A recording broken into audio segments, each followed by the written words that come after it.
প্রিয় দর্শকবৃন্দ, আজ আবারও চলে এলাম নতুন একটি ভিডিও নিয়ে। ফুল ফল গাছ পাগল চ্যানেলের পক্ষ থেকে আপনাদের স্বাগত জানাই।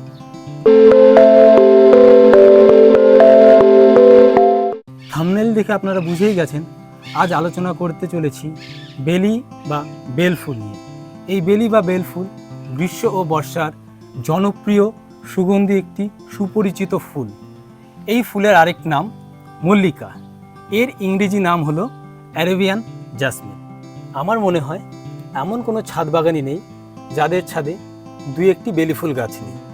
এর মিষ্টি সুগন্ধ আমাদের মনে এক স্বর্গীয় অনুভূতির সৃষ্টি করে। এই বেল বা বেলি ফুলের সামগ্রিক পরিচর্যা নিয়ে স্বপনদা আপনাদের সামনে বিশেষ কিছু তথ্য তুলে ধরছে। আপনারা ভিডিওটিতে চোখ রাখুন। বন্ধুরা, টবে যে কোনো গাছ করতে গেলে প্রথমেই আমাদের যে বিষয়টা প্রথম মাথায় রাখতে হবে সেটা হচ্ছে তার মাধ্যম বা মিডিয়া। কোন মিডিয়াতে আমরা গাছটা করছি সেটাই প্রথম গুরুত্বপূর্ণ বিষয়। তো এই বেলি বা বেল যে মাটি পছন্দ করে সেটা হচ্ছে দোআঁশ মাটি, যে মাটিতে জলটা দাঁড়ায় না।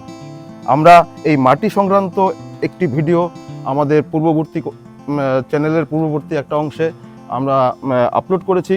প্রয়োজন হলে আপনারা সেখানে গিয়ে ভিডিওটি দেখে আসতে পারেন।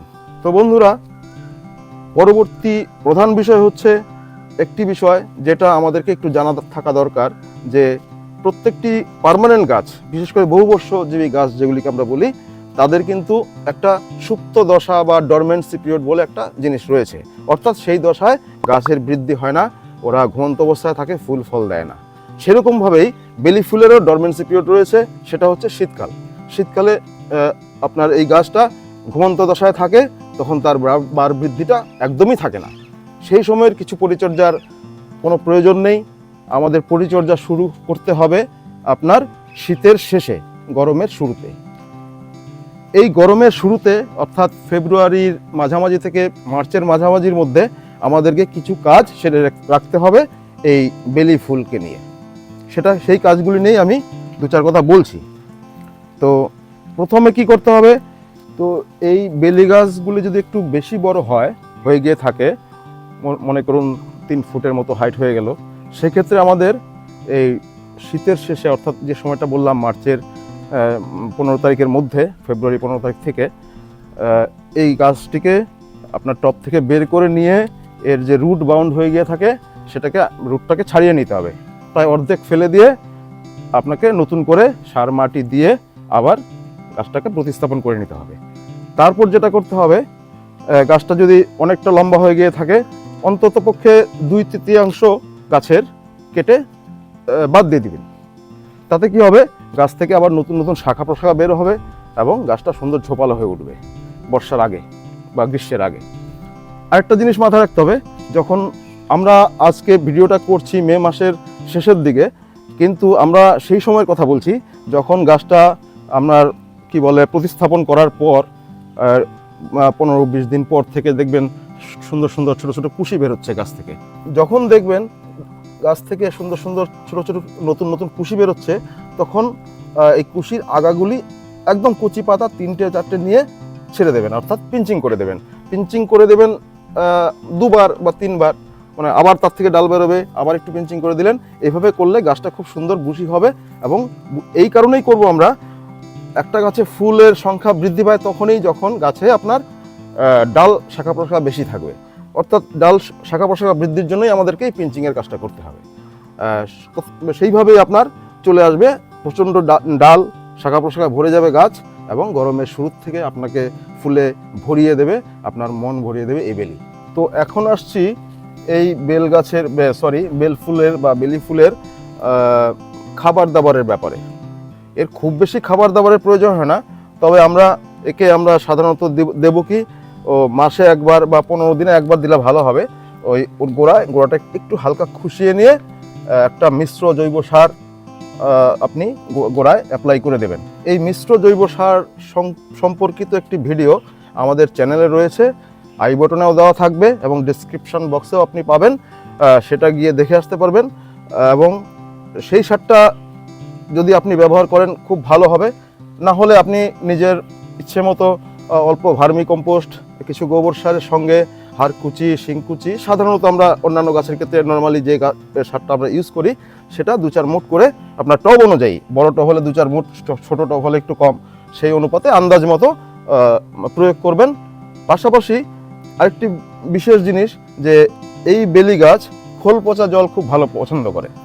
আমরা প্রত্যেক গাছের ক্ষেত্রেই কম বেশি আমরা খোল পচা জল ব্যবহার করে থাকি। তো এই গাছের ক্ষেত্রেও আমরা রুটিন মাফিক ধরুন 10 দিনের মধ্যে একবার পাতলা করে খোল পচা জল গাছের গোড়ায় দিয়ে দেব। তাতে কি হবে, আপনার গাছটা এত সুন্দর আপনার সামনে তার রূপ তুলে ধরবে, আপনি বিশ্বাস করতে পারবেন না। তো বন্ধুরা, এখন যে বিষয়টি বাকি থাকলো সেটা হচ্ছে এই গাছের রোগ ব্যাধি বা অসুখ বিসুখ কি হয় সে ব্যাপারটা। তো এই বেল গাছের বা বেলি ফুল গাছের বিশেষ কোনো অসুখ বিসুখ হয় না বললেই চলে, কিন্তু কোনো কোনো ক্ষেত্রে দেখা যায় যে একটু থ্রিপসের অ্যাটাক হয়, যে পাতাগুলো দেখুন, এটা কিন্তু থ্রিপসের আক্রমণ থেকে হচ্ছে। সেক্ষেত্রে আমরা এরকম পাতাগুলি কুচিয়ে গেলে আমরা ইমিডোক্লোরোপিড গ্রুপের যে কোনো কোম্পানির ওষুধ লিটারে 1 ml করে নিয়ে এই গাছে সপ্তাহে একবার স্প্রে করে দেব, তাহলে পাতাগুলো সুন্দর সুস্থ থাকবে।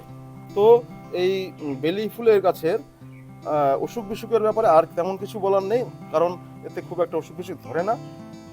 পাশাপাশি একটা জিনিস আমি স্কিপ করে গেছিলাম খাওয়ার ব্যাপারটা আলোচনা করার সময়, সেটা হচ্ছে আমরা তো অন্যান্য গাছের ক্ষেত্রে বিভিন্ন ধরনের মাইক্রোনিউট্রিয়েন্ট, পিজিআর স্প্রে করি পাতায়, ফোলিয়ার স্প্রে যেটাকে বলা হয়। এই গাছের ক্ষেত্রেও আমরা 10 দিন অন্তর বা 15 দিন অন্তর আপনারা যে ধরনের পিজিআর বা মাইক্রোনিউট্রিয়েন্ট ইউজ করেন সেটাই 10 দিন 15 দিনের মাথায় একবার করে স্প্রে করে দেবেন, সেটা আরও গাছের পক্ষে খুব ভালো হবে। তো দেখুন বন্ধুরা, এই যে এই জায়গাটা লক্ষ্য করুন, ফুল এর থেকে ঝরে গেছে। ফুল ঝরে যাওয়ার পর এই যে অংশটুকু রয়েছে, বাড়তি অংশটুকু আপনারা এখান থেকে চিমটি দিয়ে হোক বা কোনো কাঁচির সাহায্যে এইগুলোকে ভেঙে দেবেন।